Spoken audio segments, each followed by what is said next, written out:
Hello and welcome to NPS Now, your source for news and information about Norfolk Public Schools. I'm your host, Karen Tanner, and with me today is Rhonda Ingram. She is our Chief Financial and Operations Officer. Welcome to NPS Now. Thank you.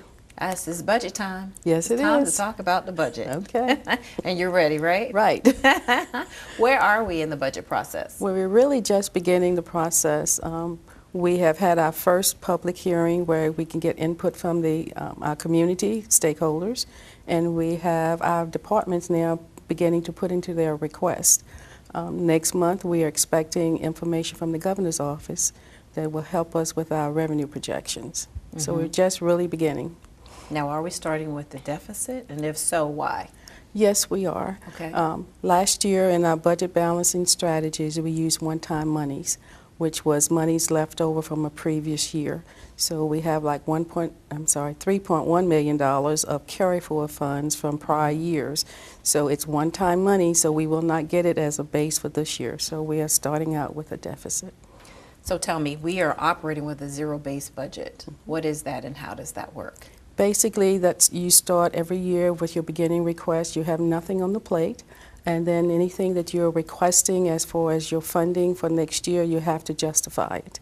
And in that justification, you have to tie it into the overall school board priorities and the goals that's set by Dr. Boone as our district redesign. Now, how will that benefit us? Hopefully, it will get us with efficiencies. You start really looking at what we're doing, and if it's not working, you can get to unplug items and then redirect those to other programs that you want to do. So hopefully it comes out benefiting us. What is our budget focusing on this year? This year, Dr. Boone has shared with us her district redesign, and we're really focusing on literacy and leadership. So any requests, like I said earlier, really have to tie into how we're going to impact literacy and leadership in the division as far as professional development for our staff, and focus on literacy to help improve our scores. Share with us, where exactly do we receive our money from, like the city, the state? Share that information. Okay, we have this year, our budget is about $321 million, and we get money from the state, the local, and some federal dollars. But the majority of our monies come from the state, which is approximately $190 million.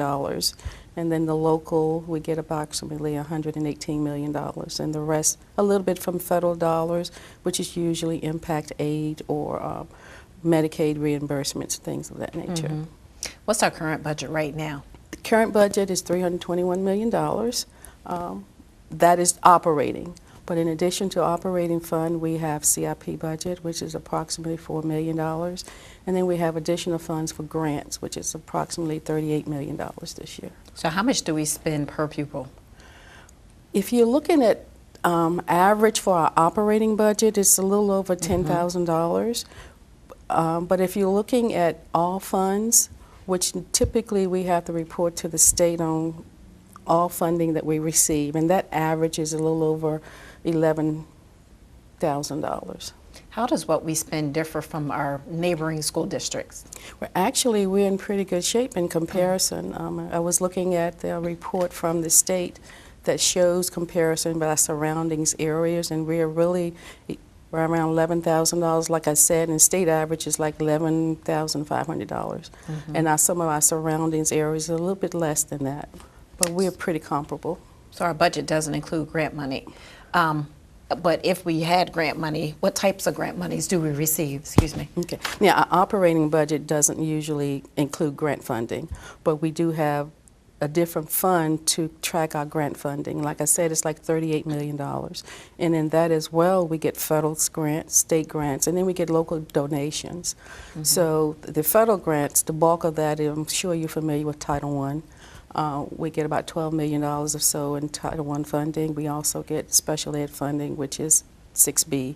And share what that monies do for Title I and the special ed so folks will understand. Title I funding is looking at those students who are at risk. So Norfolk has a high poverty rating, so you get additional funding to supplement what we're doing in our operating budget. So each schools get an allocation based on their poverty rating to actually work their plan. They have to develop a plan for each individual building. Flow-through money especially is special ed money that here again is supplementing what we're using in our operating budget.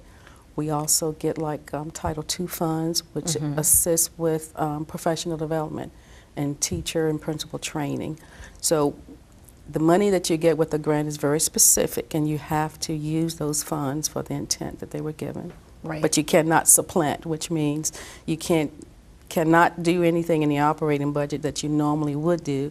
It is to supplement what we're doing, not to take the place of. So is there anything different with our grants this year?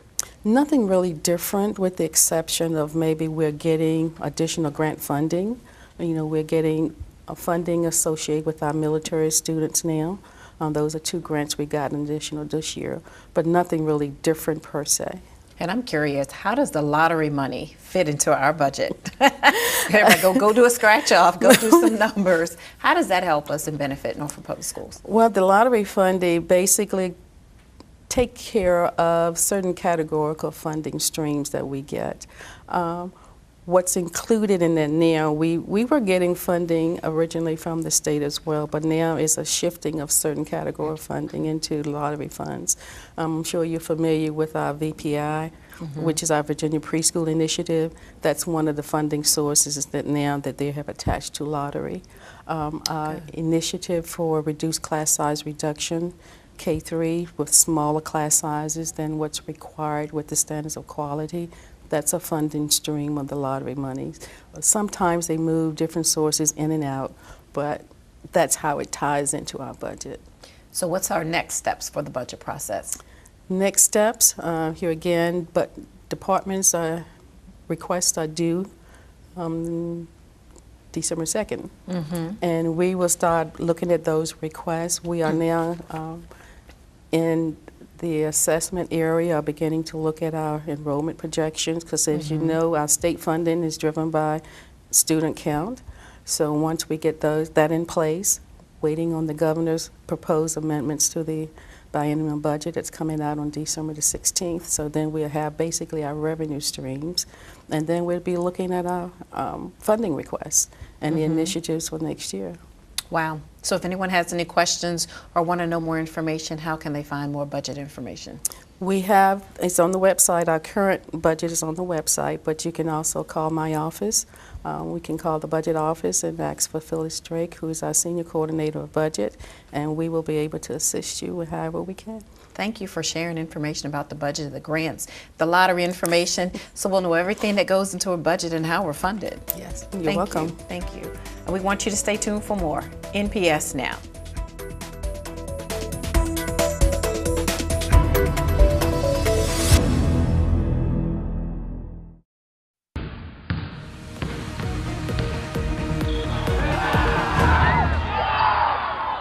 Welcome back to NPS Now. I'm Steve Setmiller, Senior Coordinator of Athletics. Today in the studio, we're going to talk about cheerleading, and we have the coach from Norview High School and a cheerleader from Norview High School, Coach Becky Boone Von Sith. If I pronounced that wrong, I'm sorry. And then she brought a team captain, Jade Hayes. Welcome. Thank you. All right, let's talk about Eastern District cheering, and you're back-to-back champions, so congratulations with that. Thank you. So, Becky, talk a little bit about your background in Norview cheering. I've been coaching for over 30 years, and I have been at Norview for 12, but was at different places. But I've been coaching at Norview for 4 years. And so I came in 3.5 years ago, starting at basketball season, so I've been through 3 comp rounds with them. Okay. Jade, how is it participating with Coach Becky? It's definitely an experience. She's a different type of coach, but she brought us to where we are now, so I appreciate her. And that's a good question. Back-to-back championships is difficult in any sport, and cheering with all the different things that goes with it, so back-to-back again, a great job of that. So talk about, what kind of pressure was that to win 2 in a row? It was a lot of pressure, especially on the cheerleaders and the coaches as well. But we haven't been at the top for a really, really long time. So the first time that we made first place, everybody was shocked and they couldn't believe it. But the second time, it was a lot of pressure because we wanted to obtain our title again and hold it again. So we didn't want to let somebody else have it. So it was a lot of pressure. And if we would have got second place, we still would have been proud, but we wanted first place. Okay. Coach, as a coach, what kind of pressure, is there any pressure there? I think my pressure is more for wanting the kids to have it. I mean, I as a coach always want to be a successful coach, but my success comes through them. And so they've worked so hard and have continued throughout the year doing tumble classes and things that I knew how badly they wanted it, so I wanted it for them. And then how'd the team feel with winning that going back to back? We were really proud. We had no problem gloating and telling social media that this is our second time. I know that. All right, Coach, let's talk about the overall routine that won, and just tell us what goes into that. What are how is it scored, and how are points deducted and things like that. For us, we start off in August when we're allowed, and we work on a routine. They get their routine. We bring in a choreographer that helps us through the routine, and then we master that routine from then. We work off of a rubric, the VHSL rubric, that lets you know the different levels of difficulty, and if you hit this level, then these are the point range that you can get. So we pushed our levels last year at the first one, and so this year we just went above and beyond. They worked really hard. Their difficulty was outstanding. The tumbling is a huge aspect in it. And so last year I think we had 4 tumblers. This year we had 9 tumblers. So they just increased their difficulty throughout, which bumps them up on their score sheets. All right, tumbling seems to be where all our teams in Norfolk need to get to. Yes. So when you say tumbling, what do they have to do? Tumble classes. Our girls went to tumble classes every Wednesday throughout the year. And we went into Virginia Beach and they just took a tumble class. So an hour a week, every week, consistently. They built their fundamental and their core things with the handstands and the cartwheels and things, and then built themselves up to like their tucks and back handsprings. Okay, so that's a good lead in tumbling. So talk about this tumbling line that you have at the football games with Norview Cheerleading. Usually every Friday during sideline games, usually at other people's games, you don't get a chance to see other cheerleaders tumble, but rather in competition, you get to see tumble and stunts and stuff like that. So we just try to incorporate things that we do on the comp mat, on the sideline. So we want everybody to see that we worked hard and we contributed to the reason that we won first place, because we tumble and we took classes for many years and many months. So we just decide to do it on the sideline whenever we feel like it. All right. Coach, talk a little bit about your team, and then talk a little bit about the captains. And I know Jade's one of them, and she has a friend here, Kayla, your other captain. Yes. Well, this year we have 20 girls, but 10 of them are seniors. So we've been building, and so this is an actually phenomenal cheerleading team. Very, very good. Dedicated, excellent stunting, tumbling, and so I'm really, and that's one of the reasons that pushed me to come back, and cheer, because I was having a child. So I was like, I'm going to stop, but then they're so good, and there were 10 seniors, so they did that, and then they kept tumbling and working really hard. And my captains, Kayla's been my captain for about 3 years, and Jade's been a captain along with her for 2 years, and they get it worse than anyone, I truly believe. They're kind of like the middle management, and so they have to listen to me but sort of keep the team calm, and sometimes that's not easy in the world of cheering to keep that team calm, but they do a really good job. So Jade, I mean, being a captain, it's a big responsibility, it's leadership. So how do you feel about that? I am proud. I'm proud of myself as well as me and Kayla, because we work really good together, as well as working with Coach Becky, and we try to relay messages the way that they can understand it, as in the team. Right, so you mentioned that you had 10 seniors, so obviously next year's team is going to be brand new. So what do you look for when you're selecting a guy or a girl to be part of your team? A lot of, mostly dedication, and we're very fortunate this year that we have 2 strong coaches. We have Keisha Jackson and Rebecca Davis, who have come in to help. Keisha also coaches at the middle school level at Norview Middle, so she's kind of pulling those kids and pulling them into Norview, which will help. And Becca's been cheering for years in All-Star and high school level, so she's solid in there. And so they're building that team. And so they'll be looking for like dedication and tumbling skills and working like the motions and all of that throughout that. Okay. All right, Jade, you cheered in middle school, so you know she's going to be looking for middle school cheerleaders to come up to create that next year's team. So how did your experience at the middle school level help you to be part of the Norview team?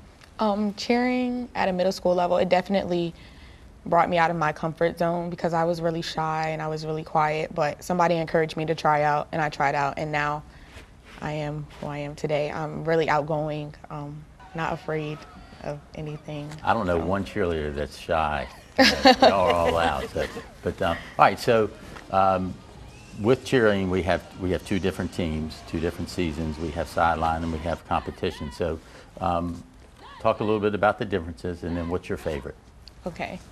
Sideline is not really our time to shine. It's really whoever we're cheering on the time to shine. So like it's football season, so it's really the football team time to shine. But we just cheer them on to help them keep going and keep the crowd and participating in everything. Competition has to be my favorite. It's when we go through the most. Even though we go through like downfalls and like losing people and gaining people, it has to be my favorite. And then we get to bond. Like we see each other every single day for 3 hours a day. We know that. Yeah. It's you really put a lot of intense. effort and work into it. So, Coach, you're doing a great job. We want you to continue success. I know you've got to build that team for next year and for the future. And Jade, thanks for coming on.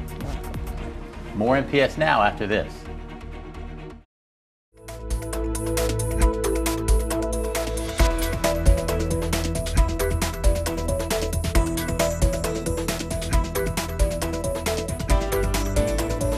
Welcome back to NPS Now. With us today is Tracy Penny. She's the academic advisor at Norview High School. And we have Tiffany Hillian of Booker T. Washington High School, who's a school counselor there. Welcome, ladies, to NPS Now. Thank you. Well, this is an interesting week. It is the Virginia College Application Week. Why is it important to have a week set aside for all of our students to apply to college? This way students know how important it is to apply to college, and we know that it prepares them to get all their applications together, all their materials together to apply just for this week. We publicize this throughout the school and throughout the month so students know this is the time that you want to apply to college. Yes, we want our students to not wait to the last minute. At times, students have a tendency to think, I have all the time in the world, I have all the time in the world, but then the school year quickly passes and they haven't done anything. So by having Virginia College Application Week, the students are able to focus on everything that needs to be done, as Mrs. Penny has said, to get their college applications in. So what's happening this week at Norview High School? Oh my gosh, we have a slew of different activities. Starting today, we have our door competition for our teachers. They are decorating all their doors with different college paraphernalia. We have students doing pennants. They're going to color a pennant to tell them what school they want to apply to. We also have different colleges coming to visit, doing on-site admission. We have University of Richmond doing an essay writing with the students. On Friday, we're having our first Jubilee, where we have a step competition. We will have a drum line.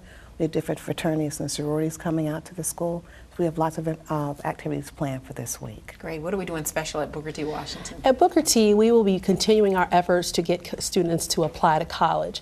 We will be conducting small group sessions with the students to help them narrow their college selections, helping with writing college essays, and also completing the college applications. At times, students don't really understand all the verbiage that are in the college application, so they always require our assistance. We are also going to have our annual college and career fair, where we will host over 24 colleges and universities or vendors that provide information for students for their post-secondary options. That sounds great. And I'm sure our other 2 high schools are doing some activities as well. Yes. So does every senior fill out an application, Tracy? We encourage every senior to fill out an application.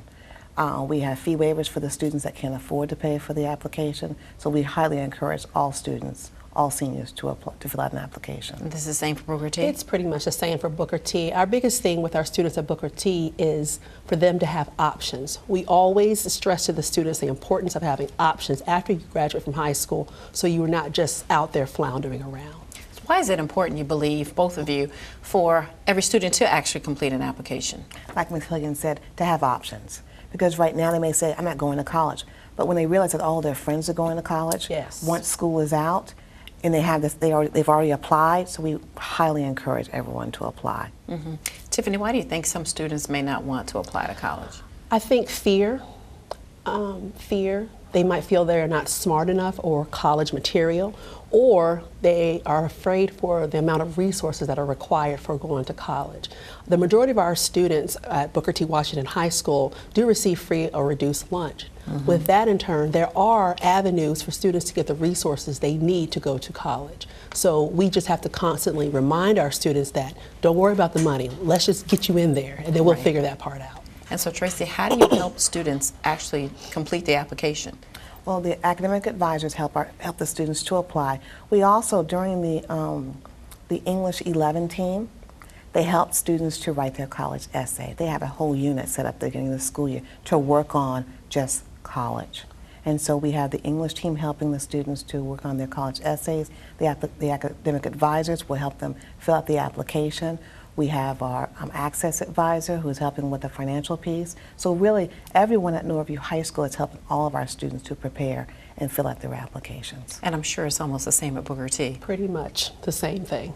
Everyone is involved, the access advisors, along with the school counselors. So who pays for the application fees? I know a lot of times you mentioned a waiver. So at Booker T, how would those applications be paid for? Well, luckily during Virginia College Application Week, a lot of the Virginia universities and colleges, they waive their fees anyway, so they give the students a special code. So this gives the students the opportunity to apply to these schools and not use their college board fee waivers for Virginia schools they were going to apply to anyway. So that is very helpful. If a student does not qualify for a fee waiver, then the fee waiver price could range between $35 to $65 or higher depending on where they want to attend. Yeah, I was curious about that. I know I've paid a couple fees. Yes, they're not cheap. For applications. So what's the cutoff time for a fall semester up to apply to school? Well, it really depends on the school that they're applying to. Some schools have rolling admission and some schools have an actual deadline of when they have to apply. So it depends on the particular school that they're applying to. And so the word FAFSA scares a lot of people. I mean, I've filled out many FAFSA forms. How does that process work? Normally, our access advisor will help them through that process. Okay. And it started a little earlier this year. Yes. This year it started October the 1st, opposed to being January the 1st. Right. So students are doing the FAFSA right now. So when's that deadline for FAFSA forms? Because some parents, we have some seniors that are watching, the parents are watching and like, oh, well, wait a minute. Did you apply to any schools and did you complete the FAFSA form? So is there a resource in your schools to help parents with FAFSA forms? Yes. Yes. We have the access advisor, and they are also given a junior and a senior handbook. A junior handbook their junior year, and a senior handbook their senior year. And that tells you the deadlines for all of the Virginia schools. Right. So now senior has applied, he's been accepted. How do you help them from that point on? Well, typically what we do is have them bring in their welcome packet and we review that with them. And we review the dates. We highlight the dates when things are due for your tuition and room deposit. Those dates seem to slip by students all the time, so we emphasize that to students. And of course, by that time, we are pretty much guaranteeing that they've already done their FAFSA, so we'll deal with that when that part comes. But the biggest piece is to get students to read their information packet when they get it. Yes. And follow the dates that are given in the packet so they won't be waiting to the last minute to pay their room and board. Right. Yes, and we do the same thing.